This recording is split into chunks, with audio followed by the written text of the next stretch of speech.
Boyce, you ready? I'm ready. Let's do it. All right, listen. Ladies and gentlemen, boys and girls, gents and gentlemen. I messed that up, didn't I? Gents and Gentiles. Yeah, there you go. All the people need to know what's going on right now. And the whole world. Welcome back. Look alive. You're alive. We're live. On the Mac and Mula show. Live on the I Like That Network. Haha. And today is not just a special day because we all woke up. It's a special day because we have an extra special guest. And we don't always say that. We may say special, but today, extra special. Got to put a double X on that. Amen to that. Anyway, on today's show, we got none other than Dr. Boyce Watkins. What's up, fellas? How are we feeling today? I'm feeling good, man. I was just tripping watching you guys do your intro, man. Yeah. That How was you like good. it? We appreciate that. Appreciate that. We like that. We like that. I like that. Thank you, Mr. Watkins. We like that. We like that. You deserve the recognition. You deserve the praise. And here on the Mac and Mula show, we love to give the flowers when it is deserved. For our fans and for everybody tuning in, this is going to be a very special episode with a lot of great information. So stay strapped in because you don't want to miss a second of this. For sure. Now, we talked about this just a little second ago. I first tapped in and learned about you in 2020. Wow. Back when COVID happened, everybody's, oh no, we're going to die. We're inside and we have nothing to do but It's a work crazy time. and watch stuff on the internet. Right? Now, right. that's when I was blessed to actually come into contact with you. Not actually, today we met for the first time, but to your content, I want you to know that helped me, intellectually, because I'm a hustler, right? And in many different avenues, many different ways. But, you teach economics in a way that related to me. You know what I mean? So I wanted to say thank you for that. We'll go ahead and start out that way. I love that. When did you choose to kind of like walk away from traditional academia and do your own thing, and why? I think I was a little bit older than you guys actually at that time. Maybe 33, something like that. Okay. And it was mainly because sometimes you have a dream and you get the dream and then you realize the dream really ain't the dream. Yeah. Like the girl you always wanted, and then you finally get her, and you're like, okay, I'm out of here. This ain't it, And that's how it was. My dream was I wanted to finish my PhD, which was really, really hard to do. Yeah. And I got rewarded. The prize was I got a nice job. I was making six figures and all that. Yeah. But I was kind of bored, and also I realized that. To go to Syracuse, you got to pay almost $100,000 a year. Yeah. So it's a crazy bag. Right. So the people I was teaching, these are not my people. Yeah. These are not the people I grew up with, the people that I felt that I wanted to work with and help. Yeah. So you try to work within the situation that you're in, but what happens is that in academia, there's kind of like an elitism thing. Like now you're one of us. You don't have to touch the regular people anymore. Right. And I was like, nah, this isn't really beneficial, because you work real hard to write a bunch of research papers that nobody reads except maybe 20 people on Earth can understand what you wrote. Right. That seemed like a waste of a life in my view. Right. So I remember just thinking, I was always a fan of, the same stuff everybody, hip hop and all that stuff. And I would hear, people talk about money, stressing about money, rappers rapping about money, people going to prison over money, dying over money.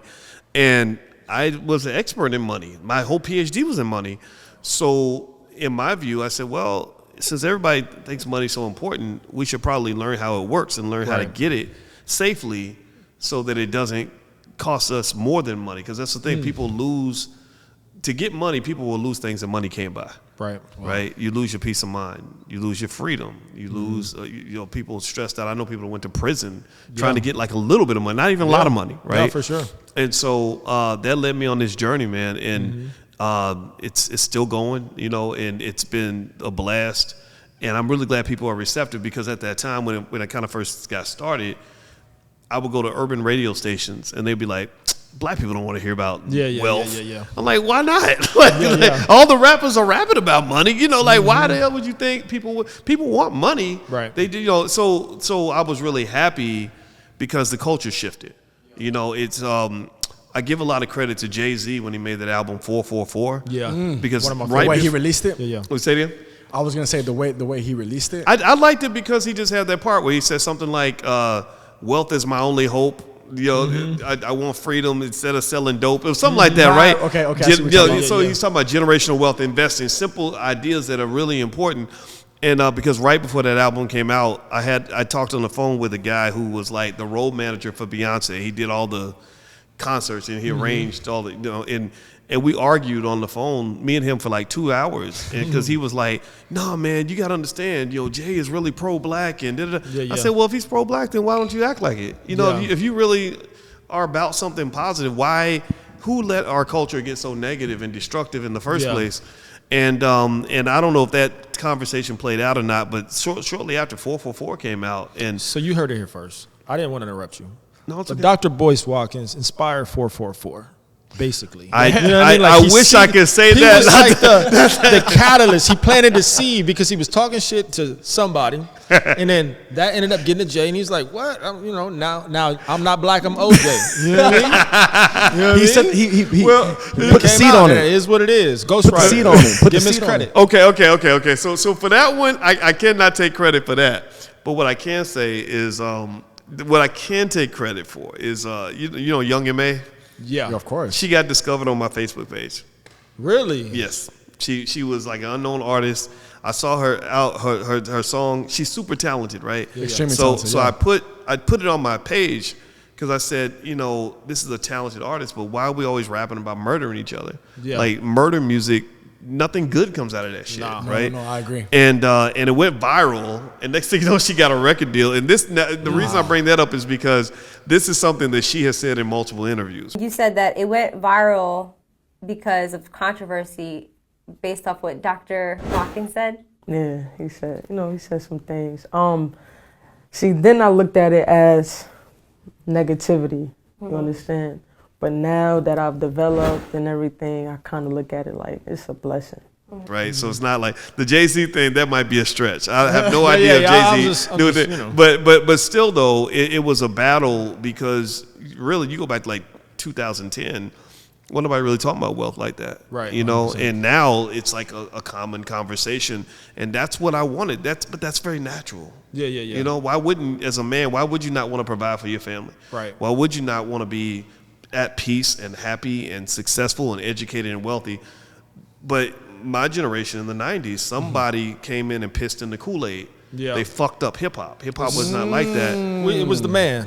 Like there was a point where it just shifted, where Yeah. it's, you know, and even living in real time. Like my birthday's like a month away from like Tupac, and Ice Cube and I are like a year apart in age, right? And so and we did get to know each other eventually, and it was really interesting, right? But it's like because we have a lot in common because we both saw. He saw from his perspective as an artist, but when he and I did talk on the phone, you would think me being a professor and him being a rapper, we wouldn't have nothing in common. But no, we were two black men who saw tragedy and trauma everywhere. Yeah. You know, like in the 90s, it was really hard because you just would have good people that would get 30 years in prison over nothing. Yeah. My best friend got shot in the head, you know, in front of his daughter, you know. I'm sorry to hear that. Oh, thank you. And the thing is that simultaneously you have music that celebrated and glorified all this, and it was really fucked up. And so what happened, in my opinion, is that culture got inherited by the kids, you know, who just lost as hell, you know. And it's what's making me happy though is that we're shifting back. We are. You got guys like, I don't know if you know D1, who's been the rapper. D1. I'm a fan of D1. You a fan of D? I met him 3 years ago at they do a show at my friend's church at Crossover. I don't know if you ever heard of Crossover. Big shout out Pastor T. But he does concerts with Christian rappers. Yeah. And D1 was headlining one of the shows. Met him backstage. Very, very, very intelligent, you know, cool, calm, collected type of guy. And he has great music. He's from where Lil Wayne's from and all. He's from New Orleans and all that. So big shout out D1. Shout out D1. I love it. I mean, you know, D's like family for me, like where we talk a lot. Oh, really? And what I love about him is, some of the stuff that he might say are things that I was trying to say as well, but people hear from a professor. Some people are like, oh, well, I can't relate to that guy. But an artist, he'll go rap about it, and I'm sitting there in the audience like, thank you, this is it. And what D is doing, he's really a light because he has the ability to connect to different people of different backgrounds. So he's down there. He's doing songs with Juvenile. Birdman gives him a hug, and the common theme is that I think he's doing something with Boosie and like all the New Orleans rappers rock with him, even though they have a different background because they understand why this is necessary. He's like a D should stand for disinfectant because the culture was toxic and poisoned and. People that are at my stage who have kids and you see some of them got grandkids and they see how it's affected their community and they've lived through the trauma of it all. Some guys are just sick of it. You know, it's like, no, this wasn't even, we didn't sign up for this shit. They just kind of went along with it maybe because they're young and you're trying to be popping, you're trying to fit in. Yeah. But nobody understood it. And that's how I know that it was all orchestrated by outside entities for the most part. That's very true.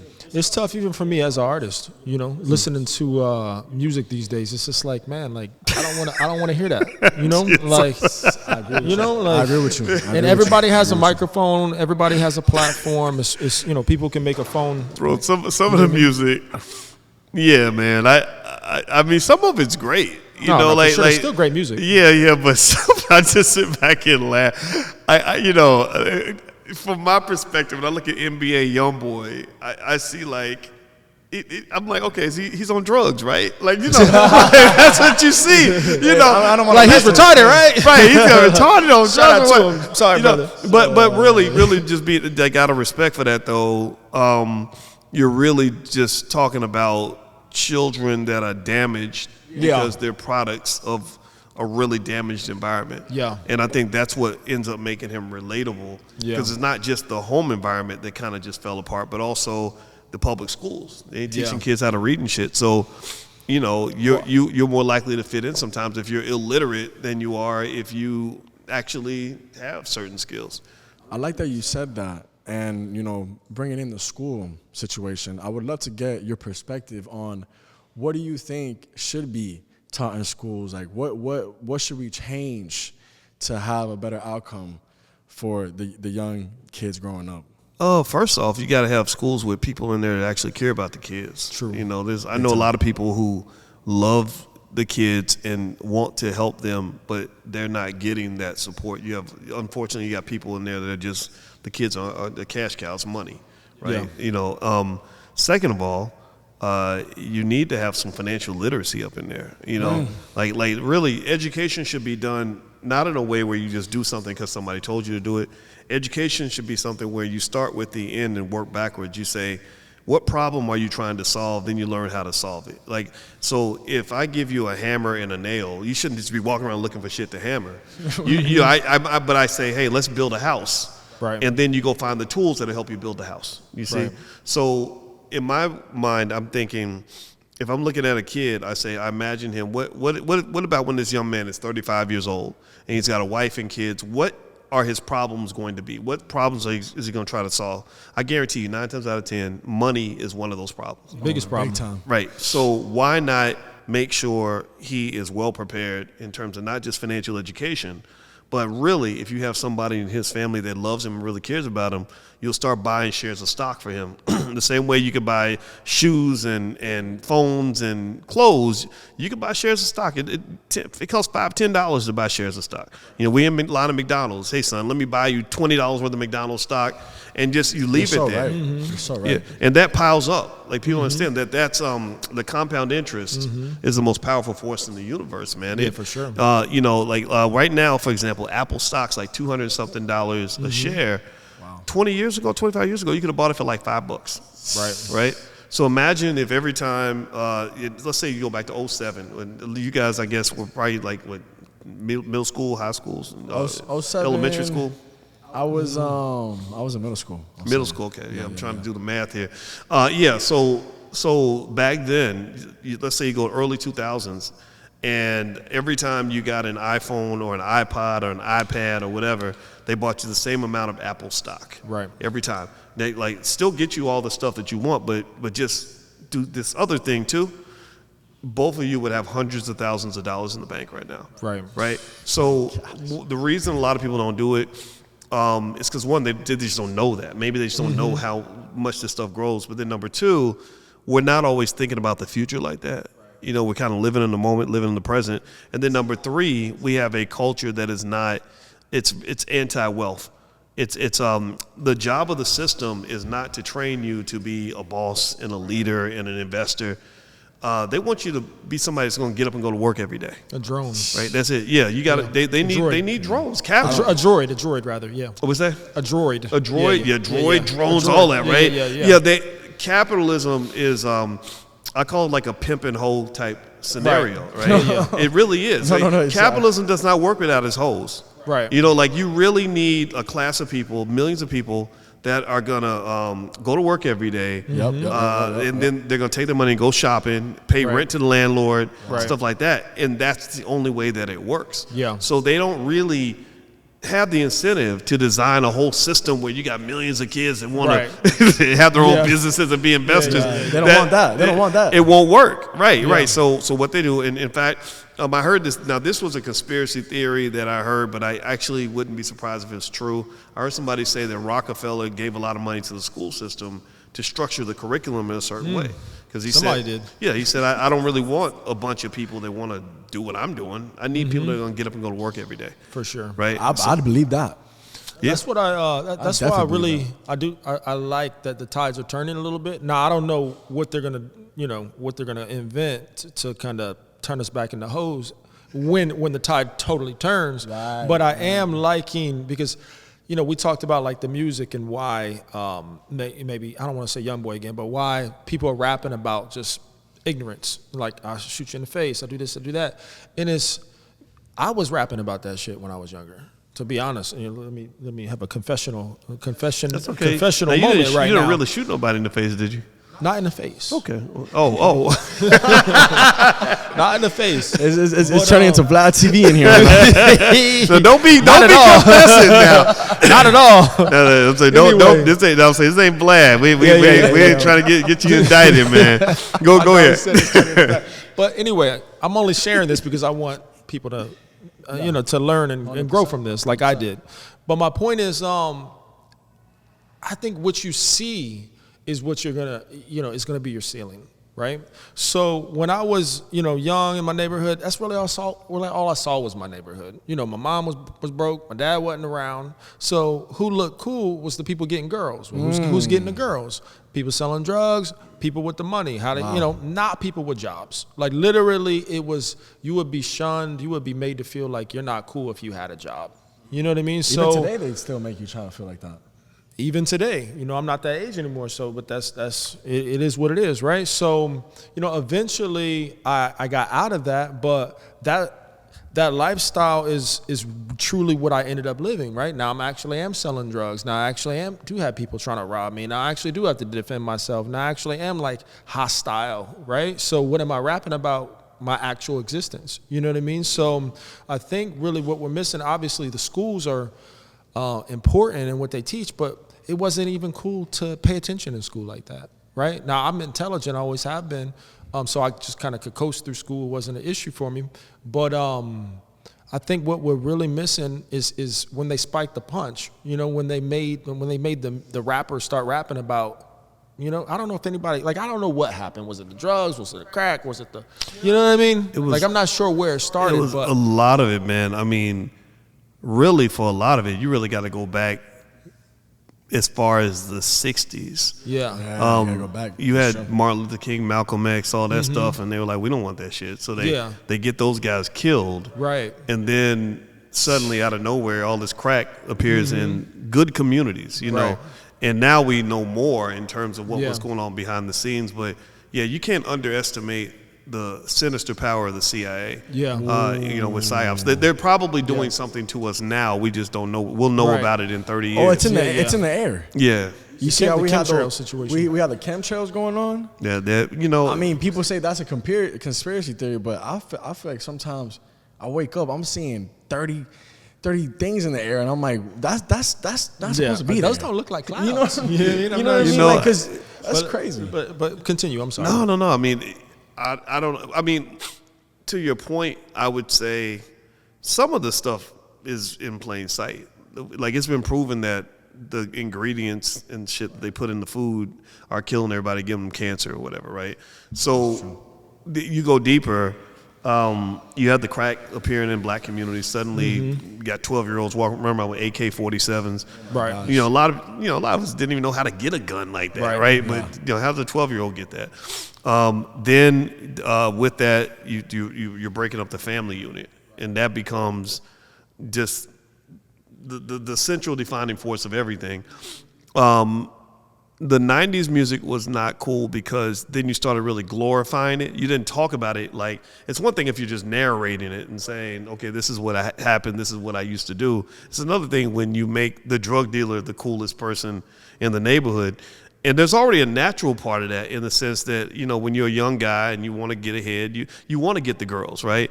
And it creates all the wrong incentives because if I'm a young guy, this was actually something I remember noticing myself, you know, when I said, okay, so women are not interested in the nice guy, the smart guy, the stable guy. They want Lil Wayne, right? And I remember having a conversation with a woman that I actually liked. You know, I was like in my 30s, like you guys, and I was single, whatever. And I said, you do know that in this song, he literally said, in this song, literally the verse was, I'll take your girl, I'll make her nut for me, then slut for me, then steal for me, and kill for me. And of course, it'll be your cash. and then I'll murder that bitch and send her body back to your ass. Shout out to Lil Wayne. And I said to her, I said, that's a crazy bar. Yeah, I was like, You like that song, right? yeah. I was like, how does that make you feel? Like, does that make you think that this would be a good man to have a relationship with? And they're brainwashed. There's no connection there, right? So as a man, what happens is you lose the incentive to really want to be a good man because you're like, okay, I'm gonna get punished for being a good man, so I might as well be the pimp or whatever. In fact, another psyop was in Hollywood in the 1970s, back in my father's generation. They started making all these movies glorifying pimps. So my father said when he was in his 20s, all the men wanted to be pimps. So this translates across generations because 20 years later, Snoop Dogg comes out and his most famous line is, "We don't love them hoes." And he would go to award shows with Bishop Magic Don Juan, a famous pimp that wore like this lime green suits with diamonds all over it. My gosh. And he went to an award show with women on a leash. He had these two women on a leash, right? So check this out. So here's the crazy connection, right? So you go forward another 20 years. What was Diddy on trial for? Sex trafficking. Right? And everyone isolates Diddy, like, oh, he's the bad guy. I'm like, no, he's part of a whole culture. You know, like 50, because 50 Cent's like, I'm gonna make a documentary about the bad, because he's a bad guy. But I said 20 years ago, you made a song called I Know What You Heard About Me, but I'm a motherfucking PIMP. So you are glorifying sex trafficking. That's what a pimp is, a sex trafficker. Right? Wow. And, but it wasn't just him. It wasn't just Diddy. It's like a whole culture around, we don't love them hoes, fuck them bitches, whatever. So then what happens is you're looking at like this breakdown of the family, because then you have guys that are like, they want to be nice guys, they want to just get on their knee, propose to a good woman and raise a family, and you got a bunch of guys calling them simps. Right? So the destabilization of the black family was the number one driver of chaos everywhere else. And that didn't even begin to talk about what was happening with every other part of society. It's like we're getting. Good. I was just saying, it's like we're getting attacked. We're under constant attack. We are, and I think it's, and that's why you have to be a critical thinker. 100%. Not everybody can be, I guess. Maybe some people just aren't able to do it, but those that are able to do it, I try to encourage young, smart men and women to basically be a leader, not so much a follower. Like if shit don't make sense, don't do it. Right. You know, just, think about your life now and think of everything as an investment, right? Like, I'm a finance professor, so in my mind, everything's an investment. Most investments have nothing to do with money. Right. You know, you invest your time, your energy, your life into stuff. That's more valuable than money in the bank. Right. But the principle's the same, right? So decision making at every stage has to have some consideration with what I'm doing now, how that affects me now, and also how that's going to affect me in the next stage. You know, okay, so I'm 30 years old. How's this going to look when I'm 40, when I'm 50, right? Because here's the thing, like with a lot of rappers, because I know a few, what's interesting is like, so you're in your 20s, you're like, man, these women, just get into shit, right? Yeah. So then next thing you know, you got a baby, your daughter grows up, right? Now you like T.I., his biggest nightmare is, fuck, I don't want my daughter to meet a man like I was, you know, because I had no respect for women. She going to too, for sure. Yeah. So he was like, he did that interview where he's like, I check my daughter's hymen to make sure she's a virgin. Which that's sick. Like, don't you ain't supposed to do right? You ain't supposed to do that, right? But I think that's the nightmare. Like, and that's where it all just goes full circle. Yeah. You know, man, in my view, man is short for manifest, because men, we have testosterone and natural leadership ability. A man who is determined and strong and committed, he's not a product of his environment. His environment becomes a product of him. Yeah, when he evolves to the point where that can be. Right. Yeah. When you get that, and the thing is, a lot of us have it naturally from the testosterone. You look at sports, you know, when the Ray Lewis, back in the day when he played for the Ravens, he would be out there, you're like, right? Like that energy, that's powerful energy where you're shaping your reality, right? And the reality of others. Yeah. So it's important for men to be critical thinkers, intelligent, conscious, and thoughtful, because you could be stepping on people's souls and crushing souls and destroying your family for generations and not even know it. Wow. You know, one example, real life example, I knew a guy who was the grandfather of a girlfriend I had a while back, and he was a 90-year-old man, and he lived all by himself. But he had a big family, but he lived all by himself. And he had this little girlfriend. He has like a 20-something-year-old girlfriend. He would get his retirement check, and they would smoke crack together. 90 years old, smoking crack, right? He can hold his crack. And I remember asking, I said, why is he living by himself? Like, ain't nobody in the family trying to take care of him? And she said, everybody is afraid of him. Yeah. And I said, what do you mean? She said, well, back when he was young, he was a killer for the mafia. So he was a ruthless guy. He murdered lots of people. He beat the hell out of his kids, beat his wife, tried to hit his wife in the head with a hammer. And so he traumatized, like literally his kids, grandkids, all of them were just really mentally disturbed people because this trauma it spreads, right? So in my view, I think that two things. One, what you say is true, that we are under attack, but that's life. Anytime a community or individual has anything in terms of power, wealth, or resources, you will be under attack. You know, you get money, you go through the hood with a bunch of money, everybody knows you got money, someone's gonna try to take that money, you know, swindle you out of that money, beg you for the money, whatever it takes, right? That's what we're saying. So that's gonna happen.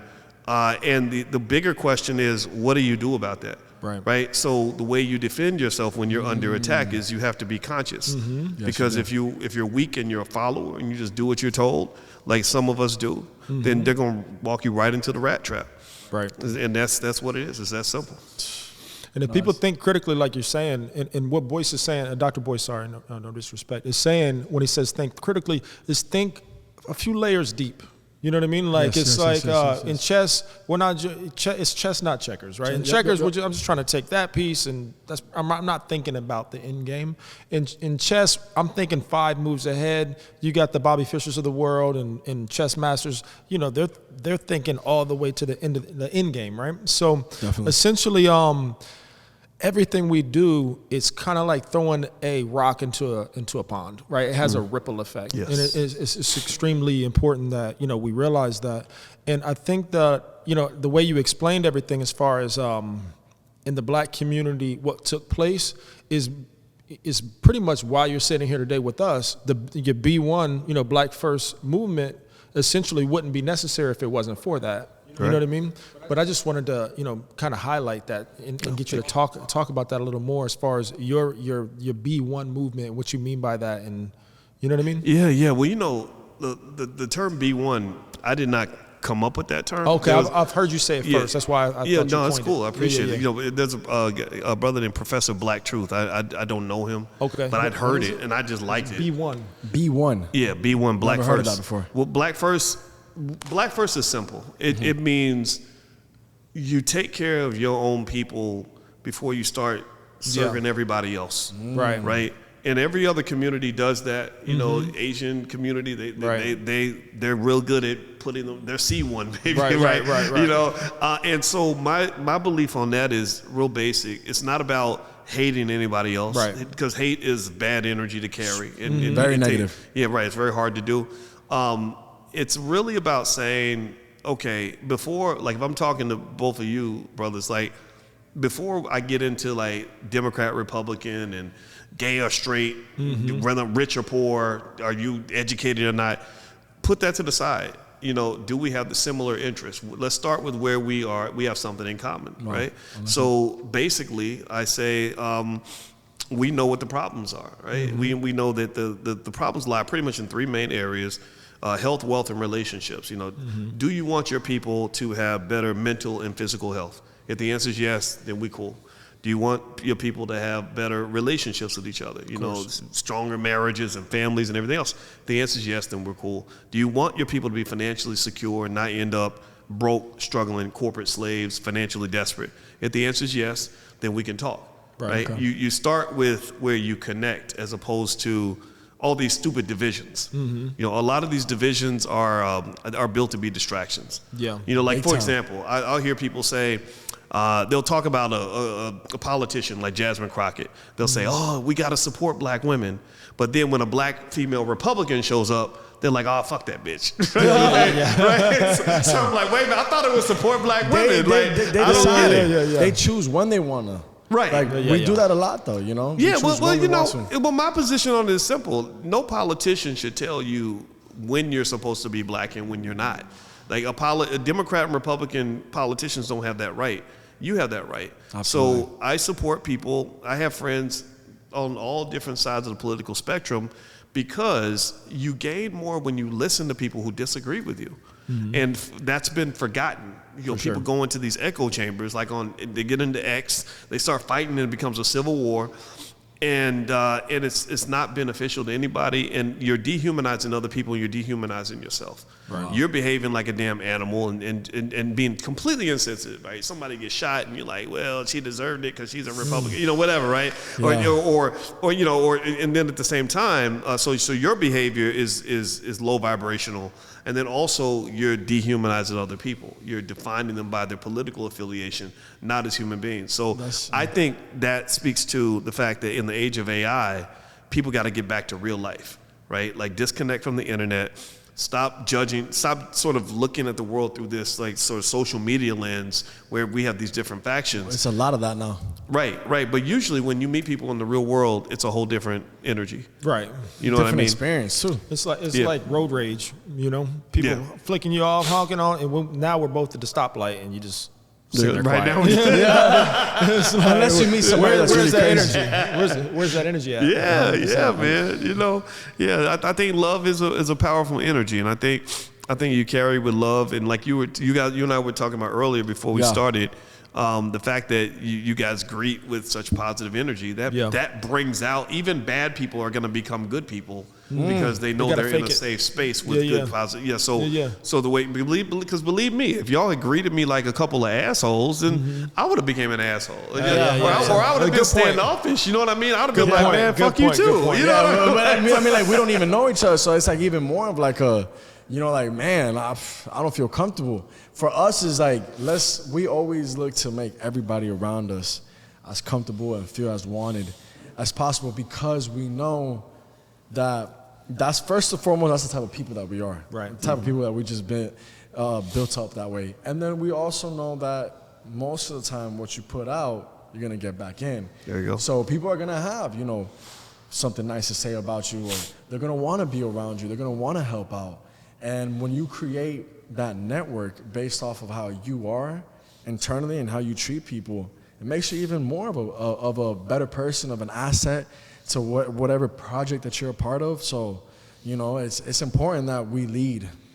with those type of characteristics, I feel like. Yeah. I mean, that's and that, to me, that should be very natural. But you know, it's and because I can tell you, when I think about my life, I always think, well, if I'm at my funeral, you know, what are people going to say about me? Are they going to feel like their life was better because I was in it? If the answer is yes, that's a touchdown. Yeah. You know, you want to be a playmaker for yourself and for other people around you, and that requires that's where the critical thinking but also just generally consciousness comes into play, where you have to spend time just thinking about all of it and figuring out who do you want to be in this world? What kind of man do you want to be? And because remember, God gave you a lot of power, and you want to use that in an intelligent way. Yeah. One thing that I want to talk to you about, and definitely make sure that we touch on the subject, is sports betting. Right now, sports betting in our culture, and when I say culture, it's like hip hop, young, you know, black, Latino, brown people. It's all over the place. It's almost like they're looking at it. People are looking at it like it's a career and like it's an investment portfolio or some way to. It's a new way to to come gain up. wealth. You know what I mean? And I just wanted to get your perspective on that, being an economist. I'm not a fan of it at all. Yeah. Only because I know a lot about addiction. You know, my wife is an addiction expert, and my father, both of my fathers had a heroin addiction. My biological father and my father that raised me. But the one that raised me, he kicked it. He didn't. We didn't have to deal with that type of stuff. Great. But the best thing he ever did for me was because he did the drugs and the drinking, and I mean, he's killed people, all kinds of stuff. Allegedly. Early he just really told me, like, if you want to avoid problems, don't ever drink, don't mess with drugs, right? That was, so but what was interesting was, even though he had the heroin addiction and the alcoholism, he's still an alcoholic to this day. Yeah. It was funny because he said the worst addiction a person can have actually is a gambling addiction. And I was like, really? Yeah. He said crazy. that. Well, because what happens is that you just get trapped in this downward spiral and you get this hopelessness. And that's where you see people taking their own lives and or doing desperate things to get out of trouble. It's getting wild. And say it again? It's getting wild. Yeah, well, what's going on right now? I'm gonna tell you exactly how this is gonna play out because we've seen this before. You've seen people ruin their lives from the gambling. Like it's just that's why Antoine Walker went broke. Allen Iverson damn near lost everything. Gosh. Some people. Anyway, I could talk about it more, but here's the thing. When they're mass promoting it on that level, it's really to the point where I refer to it as financial fentanyl. It's like literally it's capitalism at its worst, because the best customer is an addict. Yeah. You get them addicted to your product, you're gonna make money hand over fist. Capitalism it's a demon that just prays to itself. Yeah. And it does not care about you as a human being. Yeah. It cares about one thing, and that's the bottom line. And so if you are sucked in and you're addicted, what sports apps do that's real fascinating is if they know you're addicted, they will push you more. They'll go straight. I mean, think about it. If you're trying to sell a product, you go straight to the addict. You sell crack to the crackhead. You don't sell crack to the person trying to get healthy. Right. And what happens is, if the more you're losing, the more they try to get you to bet more and more through various mechanisms, because they've hacked the human brain. They know how to spike your dopamine levels and get you to bet more. If you start winning, they cut you off. They don't want. They're like, we don't want to fuck with you no more. Right? They will. Yeah, they will. Yeah. They'll put caps on how much you can bet. They don't give you bonuses or perks and none of that stuff anymore. And so long story short, this is going to be a crisis unlike anything you've ever seen. This is the beginning of like what the opioid crisis was. Opioid crisis started off with like, okay, we got these painkillers that you take for your back or whatever. Next thing you know, everybody's addicted. It's going to be the same way with gambling. And the problem is it's going to destroy a lot of people's lives. Definitely destroy their bank accounts, but that'll be the least of their problems. Yeah. You're going to see people get killed over this because the mafia is involved and all that. Michael Francis, I don't know if you've ever seen this guy, the mobster, the former mobster. He breaks it all down in terms of, I love him because he's a very wise gangster that understands how this works, and he cares about people. Yeah. And so he that's why he goes to universities and talks to young guys and says, you don't want to get involved with us And he explains, he says, yeah, so, and the people they target are 18 to 35-year-old men. Because, again, the testosterone, the confidence is very high. Yeah. He says, I see it all the time. We tell them, like, hey, don't do it, blah, blah, blah. But it doesn't matter. They think they can't lose. Then they start losing, and they get in a hole. So then we tell them, hey, you need to pay us, or we're going to come break your legs, maybe kill your family, whatever. The guy's scared. Next thing you know, they just say, if it's an athlete, they'll say, okay, in the next game, we need you to fumble a couple times, or whatever, right? That's where it starts getting real dangerous. Yeah. So then you're talking about federal prison and stuff like that. So they've just hit the tip of the iceberg. Like the arrests of the NBA players, that's the beginning. The league is going to try to keep it under the rug, but at some point there will be enough scandals of enough magnitude that they won't be able to keep it under the rug. There will be class action lawsuits. It's gonna be just like tobacco, because for a long time they were pushing cigarettes and telling everybody they were healthy, and also like opioids. It's the same. It's gonna be the same trajectory. It's gonna take a couple years. Did you know people were addicted to this? I had no idea. To I what, mean, I gambling? know that it's a thing that people get addicted. Now I'm thinking about it. I got a couple of my homies I'm always seeing like, I got money on this bet, that. That's the they thing, addicted? you know. Are y'all addicted? That's the thing. I feel like we're not even understanding if we're addicted or not. You know, because we're not looking at. We're thinking that the only things you can get addicted to is drugs. That's not true. You can get addicted to plenty of other things. So there's some people that are addicted to caffeine. There's some people addicted to sugar. You know, and an addiction to anything like that is not good. Listen, same thing with gambling. You know what I mean? Yeah. People are thinking, all right, well, I'm winning 60% of the time, losing 40% of the time, right? So that's okay. Yeah. And it's like, is it really okay? How much time are you spending on it? How much money are you spending on it? And now it's like, next thing you know, you're addicted. You're addicted. And I see it now. I don't want to name no specifics, right? But I think I see it. I'm over here having an aha moment. I thought for me it was just a question. You know what I mean? You go to Graham. And listen, if you got a problem, we're here for you. All right, we're gonna put the number down 1-800 here. I like that network. 1-800 I like that network. It's gonna be a call forwarded. But no, I'm seriously though. We're gonna put the number down there, and we're praying for you. Yeah, no, for sure. Because I was telling Mac the other day, and you know, on my X feed there was a couple posts about certain people talking about that they should ban, you know, sports betting because there's been spikes in suicide. There's been spikes in family bankruptcy specifically from that.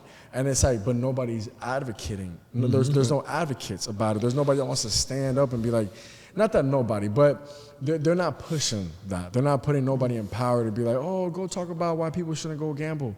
Nah, they're gonna make sure they give you a commercial of like, oh, by the way, this was brought to you by the sports sponsor. bet. Because now everybody's sponsored by betting. Yeah, for sure. You know what I mean? It doesn't matter what you do.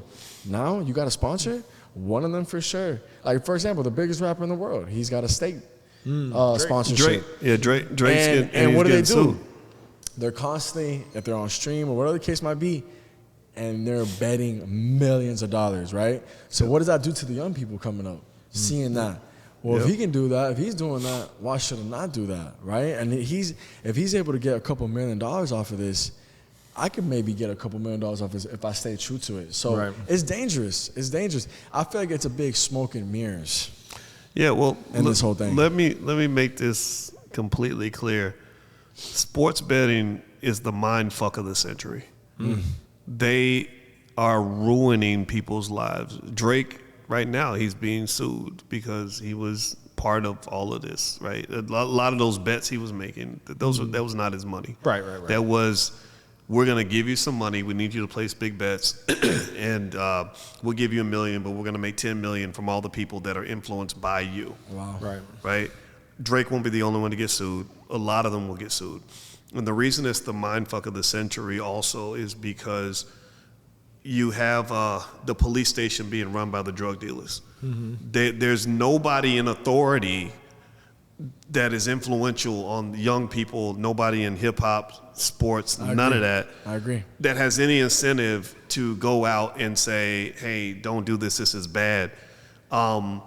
Like I give a lot of respect to the guys. We're talking about the guys that earn your leisure. I love those guys because they get it. They've talked about this, and I know that they got some enemies from it because they got friends in hip hop that get money because the corporations know who influences these young guys where they're trying to suck this money out of your pocket. So they go to the rappers and the athletes first. So if you look and you watch these ads and you see who are the sponsors? It's Shaquille O'Neal over here, Kevin Hart over there, Joe Budden over here, whatever. All the sports shows, a lot of big athletes. So who's gonna really do it? Who's gonna be the person that says, "Look, don't do this. This is bad for you." And it's so to some extent it represents the most demonic form of capitalism, because capitalism worships money. And and money then becomes the demon because it does not care about you as a human being. It does not care if it ruins your life. Doesn't care if it kills you. Capitalism will let an old person die because they can't afford medication. And it's a demon that possesses you because the very people that are supposed to look out for you, like the politicians or whatever, they're possessed by the money. When they talk, it's the money's talking. It's not them as a human being, right? Like you could show them a picture of a bunch of dead kids in Gaza, and they'll say, "Well, we still stand with Israel." What the fuck are you talking about? But that's the money. That's the money talking, right? They're getting paid. So this is where people that are able to critically think and observe things and have the courage to kind of say, "Whoa, I'm not participating," they're going to be fine. The masses of people are going to be absolutely fucked. Studies show that 70% of all people follow the crowd, even if the crowd is wrong. Right. So you're gonna have a lot of victims, and eventually, what's gonna change it, in my opinion, is you're just gonna have such a groundswell of victims, people's lives getting ruined. That's when you'll start seeing the attorneys coming in again. Also because there'll be money involved, filing the class actions against the sports betting sites, maybe the NBA, NFL, against the celebrities that are promoting this. Because Drake is a drug dealer. Anybody with a big platform that is telling young 22-year-olds to go out and bet, because look at me, I just bet $20 million, Money Mayweather, all these fucking people. And I hate to say it like this, but all these people, they are drug dealers. And what sucks about it is you're tapping into the psyche of impressionable young men. And it's going to be it's going to be a crisis that destroys a whole generation, 100%. That's scary. For the love of money. What we do for the love of money. It's crazy. Right? Yeah. I wanted to, kind of just veer off in a little different route. And I'm thinking about the American dream, right? And I wanted to know your perspective on, do you believe and do you feel like the American dream is still obtainable in this country, and is it still a thing? It's obtainable, but it's not obtainable if you do what they tell you to do.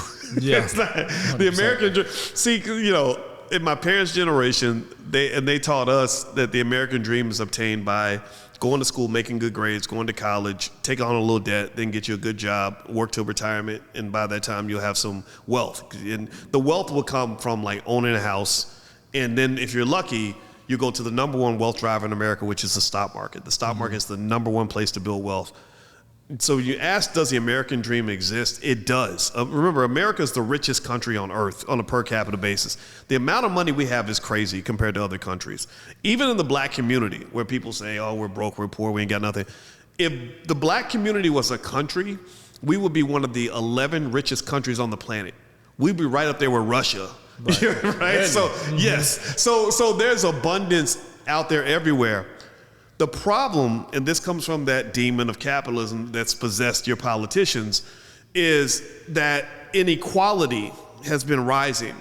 And the reason inequality has been rising is because the American dream is like getting on a bus where only certain people know where to go to get a ticket for that bus.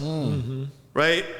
So if you just get on the bus that they tell you to get on, you're going to get on the shit bus. Right? You're on the wrong bus. But if you got somebody that says, hey, man, look, the luxury bus is over here, and you go over there, you're living in the lap of luxury. So it's never really been easier, actually, to become wealthy, to become a millionaire, to become successful. I've seen it happen. But millions of people aren't going to get there because they're following the pre-described program. You know, again, another one of those mind fucks, right? So they made the good grades and they did what you're told in school, which is kind of like sit down, shut up, and regurgitate information, and we'll reward you, which is fine. Then they go to college. Here's the problem. Back in the day, you could borrow this much to go to college, and you'd make that much, and it's fine. Now you borrow that much, and you make this much. Right. Why? Well, because the cost of tuition has shot up, and also the amount that companies pay has gone down. Real wages are not going up. The cost of everything in the grocery store is going up. Cost of cars going up. Cost of houses going up. Pay is not going up. Why is that? Well, because what they did was and this is, I put this more so on the Republicans than anybody, they worked really hard to undermine like labor unions and protections of workers' rights. They won't even raise the minimum wage. Sure. They act like that's the end of the world. They raise the minimum wage. No, it's not. But that's how greed works. Again, the demon of money. It does not give a fuck, right? Gosh. So now people go to college. They come out with $100,000 in debt, whatever, $80,000. They get this little job. Insecure job making $40,000, $50,000 a year, they can't pay that debt. So the student loans become the drag that kills all your dreams. Like you're not going to be able to go and do the things you want to do, buy a house, start a business, none of that stuff, because you got to go to work every day. So that pathway that used to actually get you the American dream does not get you the American dream. The American dream pretty much comes from understanding the three main ways people make money. There's really only three major ways. Running a business, buying real estate, owning stock. That's it. Owning stock is very easy. I could show you how to do it in 30 seconds. Literally, it's that easy. And you're at that point, your wealth is tethered to the richest countries and companies in America, right? So number two, I tell everyone in the Black Business School, every black child should know how to start a business by the age of 12. Just in case they can't get the job that they want. Because entrepreneurs, if you do it well, like if we master entrepreneurship the way we master rapping and basketball and all this other shit, right? We would have, you'd be able to go out and do whatever you want. And it's not just the money though. When I became an entrepreneur, it wasn't just the money that made it great, it was the freedom. Right? It was like getting up as a man and not having somebody tell me what to do, and being able to spend time with my kids and do the things I want to do. Because here's the other thing, again, the demon of capitalism. You're not supposed to, it's funny, I'm not anti-capitalist, by the way. I'm a finance professor. So I don't hate capitalism. I just know when it's being abused, right? So, which happens a lot. It gets abused. Yeah, and it can become slavery, right? So the thing about the demon of capitalism is it doesn't just steal your wealth, it steals your soul. You weren't supposed to live in a world where you spend more time with your boss than you spend with your kids. That's not natural, but that's a product of America's industrial might. That's how America became the richest country in the world. We're really focused on making that money, right? So ultimately, so you're talking to kids or looking into the things that you want to master to build that wealth. Go study that real estate. Even if you ain't got no money, you're still building wealth because you're putting it up here. So when you get that money, you'll know what to do with it. So you learn how to acquire that property, learn how to buy that stock, learn how to start that business. You do those three things, you do it well, and you do it as part of a community that makes you successful, you will win. And you won't just get the American dream, you'll get the dream beyond the dream. I used to have a dream. My dream was to get a good job. I used to have like a dream job, which honestly, at my stage, it feels like, I laugh about it because it's like it's bullshit, because who dreams about going to work every day, right? No, I want to do what, like, I want to kick it like you guys, right? So my dream was to make six figures at a good job, and I got that. When I got my PhD, I was making $115,000 a year, and I only had to go to work 2 or 3 days a week. But then later on, the more I started digging into it, because think about this, I already knew everything about wealth. But in my mind, wealth was like, that was something white people did. Like investing was something other people, because it wasn't in my culture. I never, at home around the dinner table, we never had conversations about stocks and bonds and real estate and entrepreneurship. We talked about going to work. If you wanted money, you got a job. That was it. So and if you wanted more money, you got a better job or a second job, right? So I realized actually when I was in my 30s, after I had a PhD and all this stuff, I said, man, I'm still not able to visualize myself as a person that's doing all these other things that other people are doing. And so, because I had students who had parents that had real money, you know, and they were going to Wall Street and all that. I'm like, I'm teaching your kid how to go to Wall Street and make all this money. Right. I should know how to do that. So long story short, I learned that the culprit was not knowledge. It's not knowledge. Like some people will say, well, the reason we don't have wealth is because we don't know how to do it. Knowledge is everywhere, man. Your cell phone has more knowledge on it than any university in the history of the world. So access to knowledge is not the problem. Right. No, it's not. It is culture. Wow. It's culture. You know, when I went to China with my wife in 2019, and we went to different parts of the country, and we saw thousands of entrepreneurs, and I guarantee you that probably less than 1% of them went to college and studied business. Right. They didn't learn that shit in college. They learned it from their family. They learned it from their community, right? So when you reshape your culture and it's built around, hey son, you want to own something. Hey sweetheart, let's get you some stock. You know, let's go look at that real estate thing, and you supplement their education in that way. They're going to be in good shape.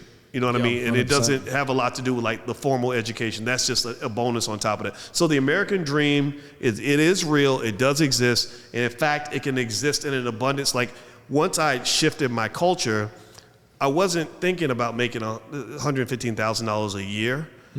I was making $115,000 in a week. Right. You know, real life, right? And it's like, whoa, wait, I didn't even know enough. Like you mentioned your ceiling becomes what you see. What you see is your ceiling. My ceiling, I didn't know what was outside the building because all I saw was the ceiling. But there's money out here everywhere. You know, when you see the Elon Musk, that guy's going to be a trillionaire soon. In the next year, soon. And he's pissing off half the world, and he's his net worth. That's wild. Yeah, when he first started working with Trump, everybody thought his worth was going to go down. No, it actually went up another $300 billion. That's why he doesn't give any fucks. Right.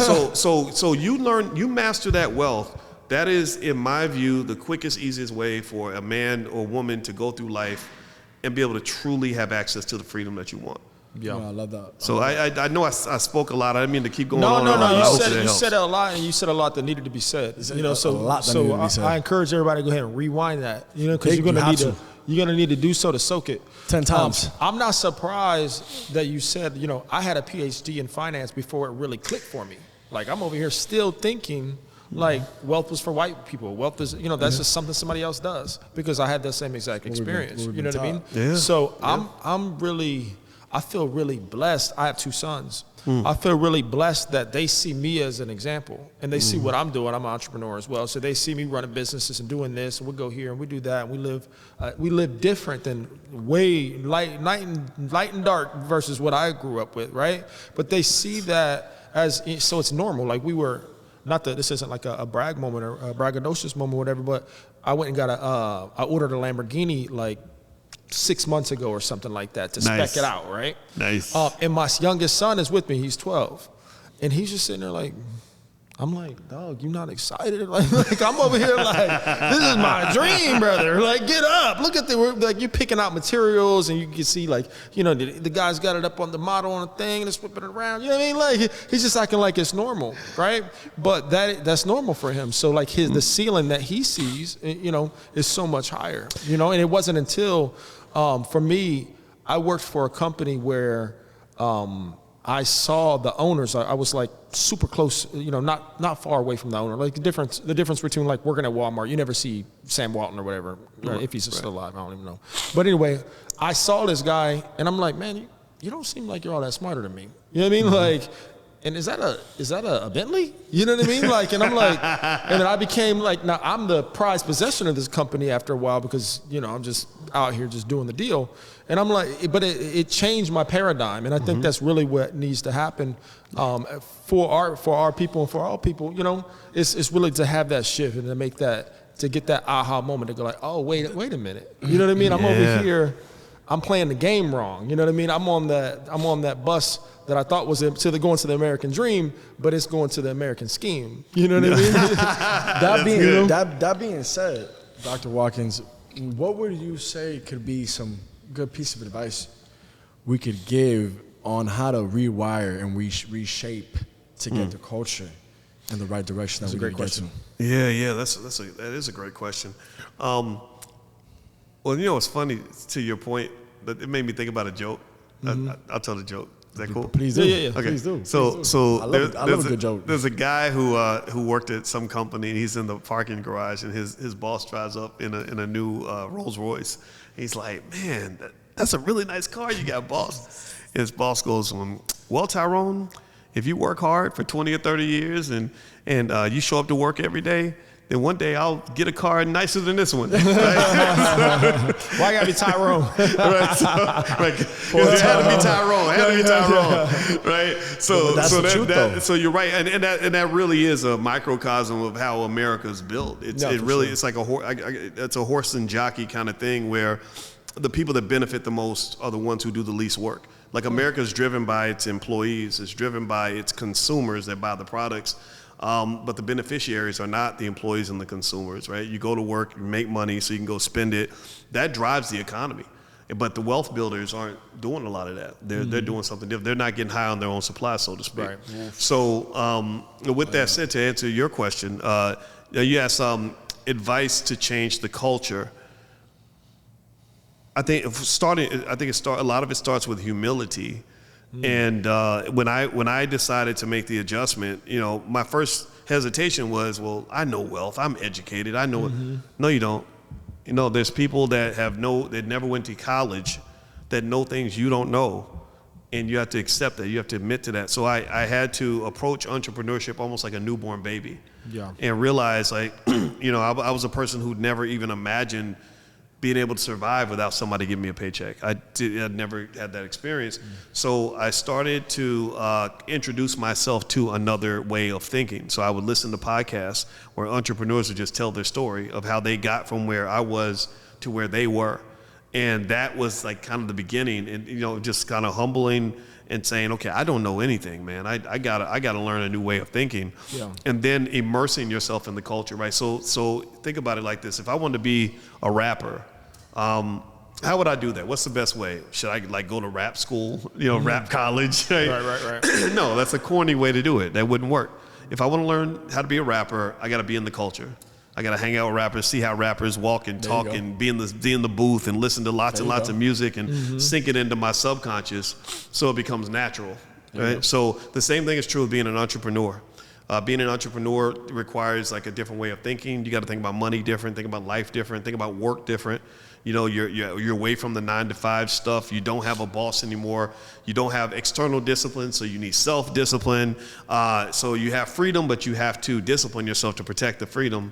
Like I get up every morning about 5 or 6 in the morning, and it's been 20, 30 years since I've had somebody tell me I had to get up at any particular time, but I get up early because you have to submit to the game. You submit to the game you're playing. So I know that getting up early and working late, that's how I defend my freedom. Right. So really understanding the pros and cons of the adjustment you make, because every path you take is going to be hard. If you spend your life as an employee or spend your life as a financial slave, that's hard. But being free is hard. You have a different set of problems. If you're the boss, you have to figure out, okay, how am I going to come up with all this money by Friday? And nobody gives a shit because everybody around you is just waiting on their paycheck. So it's a different set of challenges, and it does require a different level of thinking. And so the immersion, like immersing yourself, so maybe joining groups of people that are already doing what you want to do, right? Like if I wanted to be a rapper, I'd just hang out with other artists, right? In addition to that, humbling yourself to learn new skills, like you're starting on day zero, and you got to learn stuff that's actually going to solve the problem. You're not just learning for the sake of learning. What else? I know also kind of being okay with the fact that you're going to make mistakes and you're going to fail a lot. I think that's a big one too. For sure. I think a lot of times failure scares us. And what people don't understand is that failure is just part of the process, and you got to learn how to put it in your pocket and put it somewhere, because that's the volatility you're going to have to endure to get the reward at the end. Even with owning stock, it's the same way. I have students that are happy because they have a stock they own that goes up 70-80%. And I tell them, I say, well, the reason you have this money is because you saw that stock drop 40% and you didn't bail. You held on, you bought more, you bought the dip even though it felt bad. But now look at you. Now you got all this money because you went through the storm. Yeah. Usually your heaven is on the other side of your hell. Right. It lies right outside of your comfort zone. So you gotta just commit to the idea. I'm in growth mode. Growth mode means I gotta change. I gotta kill the old me. I gotta become this new guy. So let me go be uncomfortable for a little while to become comfortable someplace else. Right. So those are some things I would do. I love that. No, thank you so much. I really appreciate that. I really appreciate hearing that. You know, I think the whole world needs to hear things like that on a daily basis. Yeah. You know, so. Oh, and myself included. First, my routine. Another little thought, just for anybody that, you know, in terms of. I don't have it all figured out by any stretch, but I'll tell you what I know. I believe greatness is like a subscription that you renew every day. Yeah, I love that. That's a bar. There's different parts of yourself that can emerge in any situation. You got the lazy version of yourself, the crazy version, the hardworking version, the good, the bad, all that in between. So every day, the agreement I make with myself is to try to show up as the person that I really want to be. Not always the person I am, or the person I used to be, or the person I should be, but like, okay, and what that means is each morning there's a ritual. So when you were talking about how everybody should hear it and everybody needs to hear it regularly, I hear it regularly. The first thing I do in the morning, is I listen to motivational stuff on YouTube. Right? Just to because what it does is it cues up a certain part of your brain to say, no, this is who we are. This is what we're doing. Right? And then you go to the gym and you're working out and lifting weights and all that. And then by that time you're like ready. And there's a distinct difference in how I end up approaching the day when I go through the ritual versus when I don't do the ritual. So for everybody listening, I would recommend figure out what your ritual is and be religious with that shit. Yeah. And if you do that, then what's going to happen is you're going to first disconnect from certain people. Certain people may not get it. They may think you're obsessed or whatever. Fuck those people. They don't matter. But then also you're going to find that you're just evolving and it is becoming natural and your environment's changing, your reality's changing. So everything you guys were talking about earlier about how you think and what you tell yourself, right? That's critical. So keep doing that. I love everything you said there. I agree. I agree. And to kind of sum it up or to give my take on it, essentially what Dr. Boyce is saying there is everything comes with a cost. You know, you want that girl, it's gonna come with a cost. You know, you're gonna need to probably be at the level that girl is at. You're gonna need to open the door if that's the kind of girl she is. You're gonna need to, you know, you want to be successful. Well, you're gonna have to pay that subscription that he was saying that greatness requires every single day. Every single day. We talk about entrepreneurship and how the freedom that it affords us. But I work more than anybody I know. You know what I mean? Like a lot. You know what I mean? But I will say that, you know, the harder I work, the luckier I get. The more that I work, the stronger I become, you know. And like you said, your heaven is on the other end of your hell. The know-how, it's hard-won know-how, carefully applied, that actually creates success and creates a professional. Yes. So it's hard-won know-how. Jordan had to get cut, had to feel like a bum. You know, Muhammad Ali had to get his ass whooped a bunch to start to bob and weave, right? So, you know, the American dream's not dead. Whatever you want to see in your life experience is totally probable, but you probably need to hustle. You know, you definitely need to pay the cost to be the boss, right? Right on. So, if somebody watches this episode, what would you like for them to, you know, take from this? Like, what would be the main, you know, takeaway? Think for yourself. Yeah. And just know that the solutions are out there, but they're probably not going to be handed to you. I would say that. Like, you know, when you talk about, for example, the wealth thing, there's money out there and there's ways to get it. Get with people you trust and learn where it's at. Yeah. In terms of the gambling stuff, that's not where it's at. You know, I see, and one of the side effects of watching the cultural shift in terms of wealth, you know, in my community, and you know, I saw it kind of happening when I would go on the Breakfast Club back in the day or whatever, and I would just see more and more people talking about it. One of the negative side effects is that a lot of people mistake investing for gambling. Right. And so they get into stock options, and Yeah. they don't realize. Yeah, they think they're investing. I'm like, nah, that's gambling, man. When you go from 100K to 10K, like that, you were gambling. That's not the same as investing, right? So just knowing that difference, and you know, and it's not to tell anybody what to do. It's just to say, just be aware of what you're doing, you know, and keep learning, you know, and just know that I really think that the sad thing about America is America could be a better country. Yeah. If we want it to be. Yeah. And I don't know if we really want to be. I don't think that there's enough willpower right now. I think there's a certain few that do, right? And then there's some that just don't care. Yeah. Right? Yeah. And it's so it is what it is type of mentality. Yeah. I mean, you are riding on the Titanic. It's just, but it's going to sink slowly. It's not. So it won't sink probably in your lifetime or mine, but it's on its way down. No, for sure. It's not a sustainable business model. No, it's not, and that's why it's every man and every woman for himself to some extent. Well, I mean, I guess the business model has been to go and take, right? Yeah. This is the Venezuela, you know what I mean? The little Venezuela, like, give me that. You know, so I guess if we get back into that business, you know. Yeah. Yeah, well, it's definitely not sustainable. Yeah, America's been taking stuff for a long time, you know. But it's funny, even when we were taking stuff, though, it's the problem. I think is that we're taking from our own people now. For sure. You know, for example, we have a country where you won't even give mothers maternity leave when they have a baby. Oh my God. Yeah. So the kids don't even, your kids are fucked up because they're not even getting to spend time with their mom because she's off at the factory, and people having hardworking people that can't afford to even get a 2-bedroom apartment. Yeah. Those are little tough. cracks, right? And that's where our greed will get the worst of us because the billionaires can afford to do it. They just don't want to. They've been convinced that greed is good. Again, this started even before you guys were born. I assume you guys were born in the 90s, right? The 80s for me. In the 80s? Okay, 80s, yeah. I mean, about the 80s. Like that was actually when it all kind of started. Yeah. And so you have people that, you know, could be worth $10 billion, but won't pay a 1% tax increase to feed homeless people, right? So it's a mentality. It's a mentality, man. And it's ultimately gonna be to their detriment because eventually all the poor people get together and they come kick your ass and take your stuff. So and that's what happens in the movies. Yeah. At the very end, they're rebellious and they're like, I've had enough, right? And they just come in swinging. Right. They're not gonna like that. They don't like that. They're not gonna like that. and you know, Dr. Watkins, I want to use this opportunity to, you know, because a conversation like this doesn't come around all the time, right?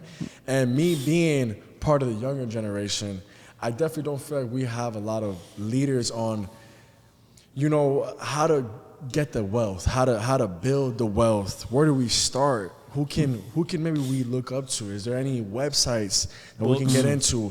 You know, I would love for you to put some things out there so that we can really maybe start somewhere. There's some people out there looking to start somewhere, and maybe we can get some good pieces of advice from you on that. Okay. Well, first off, I teach money every morning for free to the few thousand people that show up. For free? Yeah. Where? If you text the word money to the phone number 87948. Can you say that to that camera right there? Text the word money to the number 87948, and you'll get a text back from me, and then you'll get an invitation. And so we call it Money in the Morning, and the focal point is what I call financial consciousness, because I realize that that's the issue.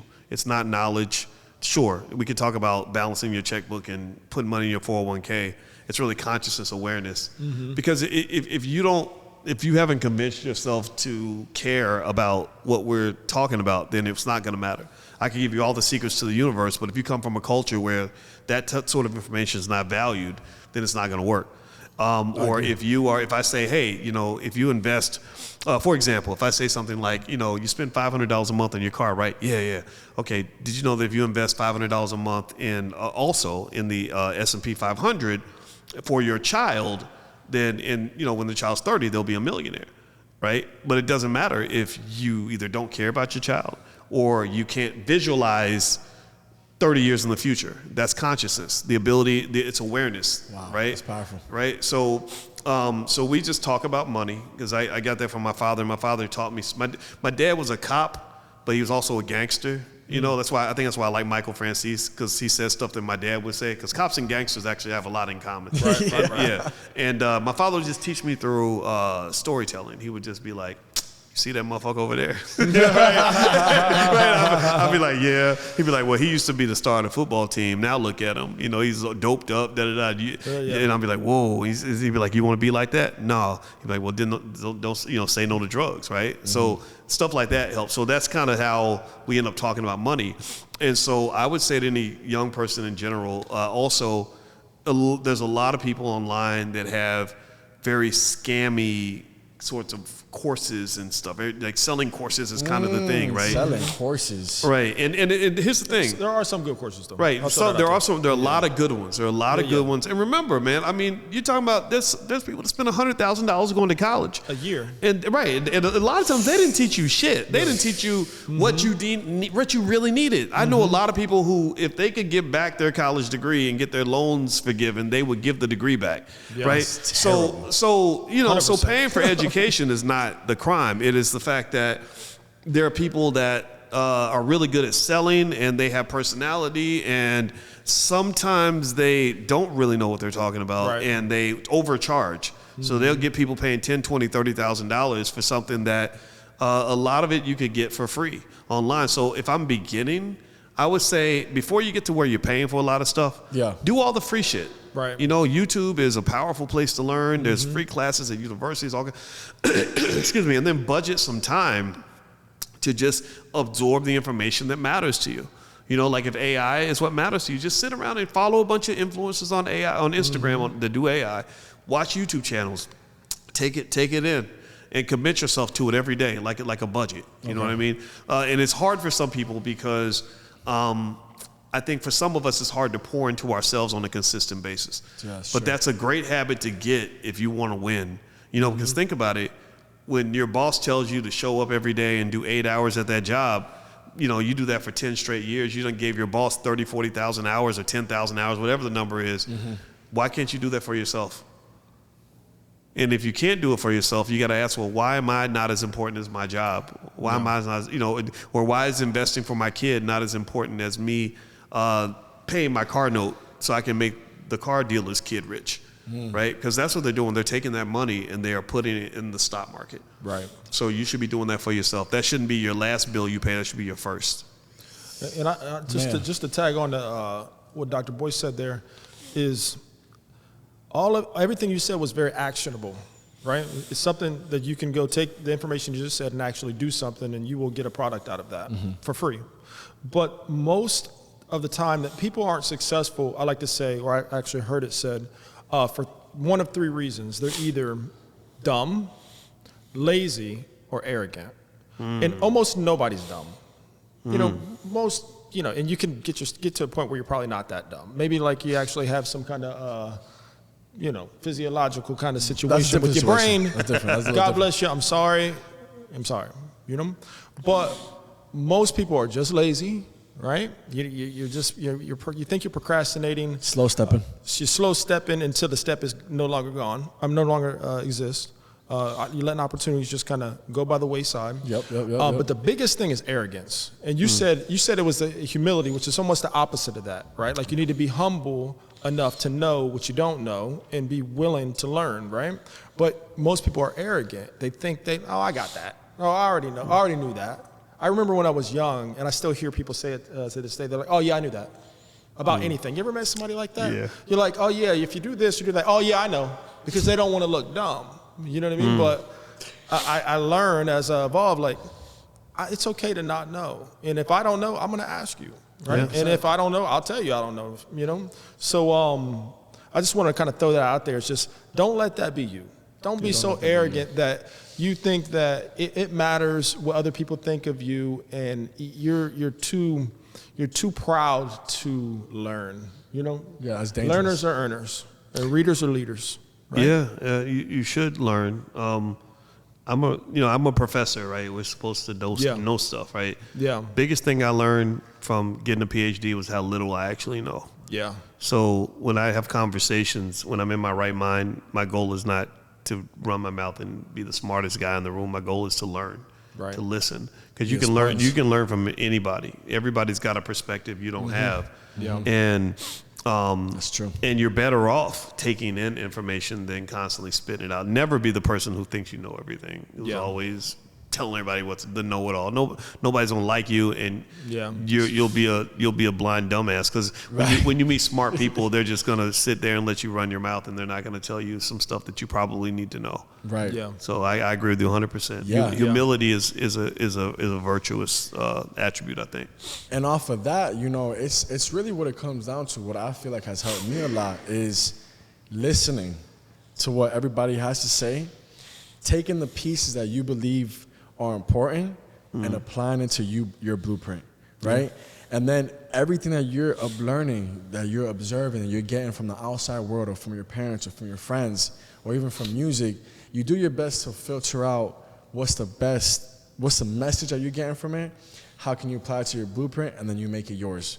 And then as you're going through life, you're getting that from everybody as much as you can, and now it's making you very versatile. Yes. It's making you to the point where you can go in any room and kind of just feel someone out, see how they look, their body language, whatever the case might be, and know how to present yourself from there. You know, so I think it's very important that you have those type of things built in to be the best version of yourself, especially outside too, in the real world. Yeah, everybody should have advisors. You know, Yeah. I don't care how smart you are.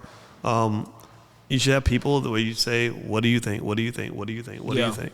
Right? And I think maybe people embrace arrogance out of insecurity. Yeah, it's true. You know, you become arrogant because you're defending and protecting something, right? To me, humility is real confidence, because you know you ain't got to walk around thumping your chest, right? So real confidence is better than arrogance. Yeah, for sure. Yeah, so I agree with you. Good point. Yeah. No, definitely. Well, listen, we could have a conversation, I feel like, for at least another hour. You know what I mean? It ain't nothing. Because, you know, we're genuinely interested in everything you got to say. We're learning, and we 100%. appreciate you, you know? Yeah, I appreciate you, brothers.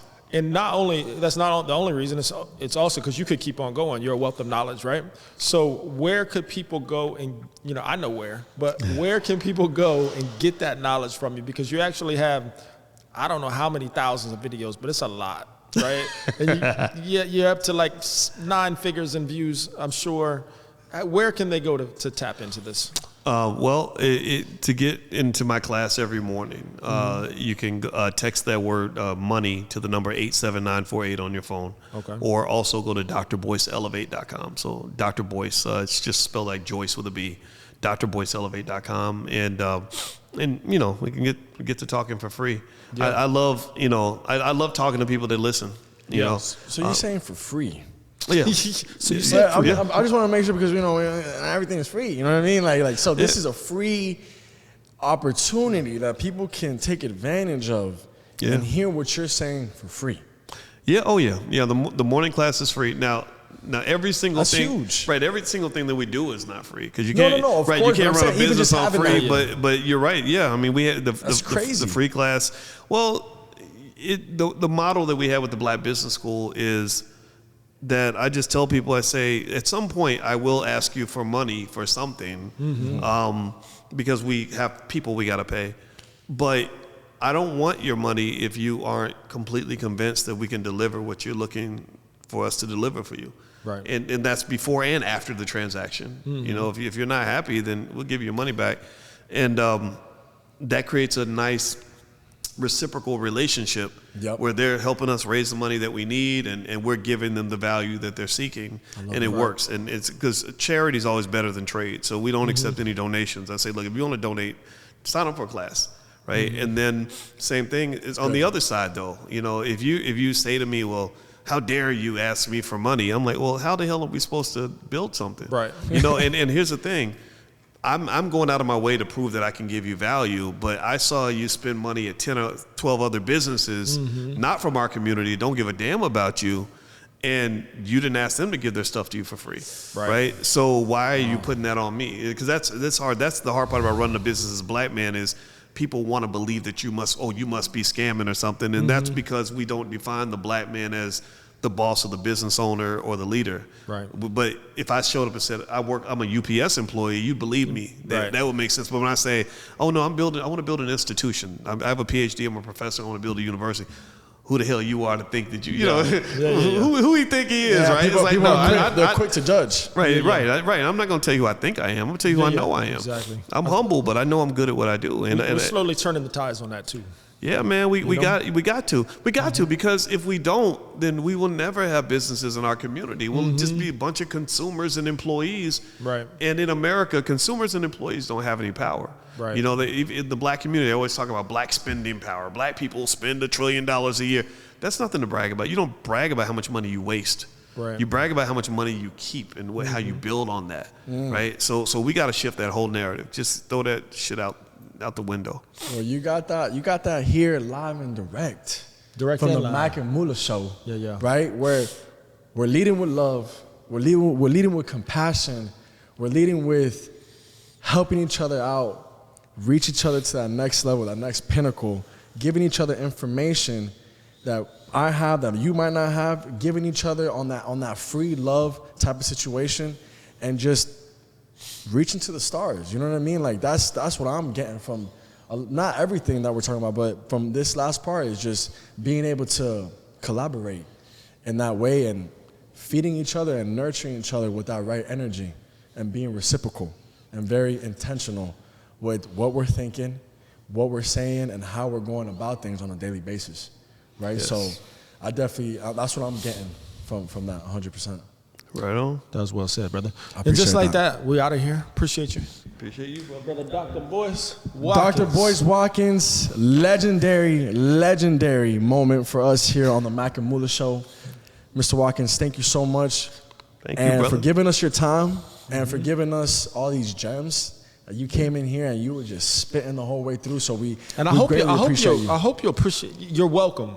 You know what I mean? To everybody You're out there, welcome. baby, we made it happen for y'all. you're You know, welcome. You know? And most importantly, we want to give a big shout out, a big thank you to Manny the composer Yes. for Putting it composing together. the Shout out to situation Manny. for us here. Shout out to Manny. Yes. You know, this is the beginning of a lot of great things, and this is the beginning of a great relationship between us. I want to let you know, Dr. Watkins, whatever you need from us here 100%. on the Mac and Mula show. Okay. Yeah. Our network is your network. We're here for you whatever know? you need. We're here for whatever you need, and however we can help to help grow that business, to help grow that mentality, that idea, to spread to the younger folks, and whoever we're tapped in, we're here for that. Right on. Vice versa, brothers. I have a lot of respect for what you guys are doing. Yes, sir. Man. Thank you, sir. I appreciate it. And then thank you for your hospitality. Absolutely. Appreciate you. We'll see y'all on the next time, baby. Let go. All right.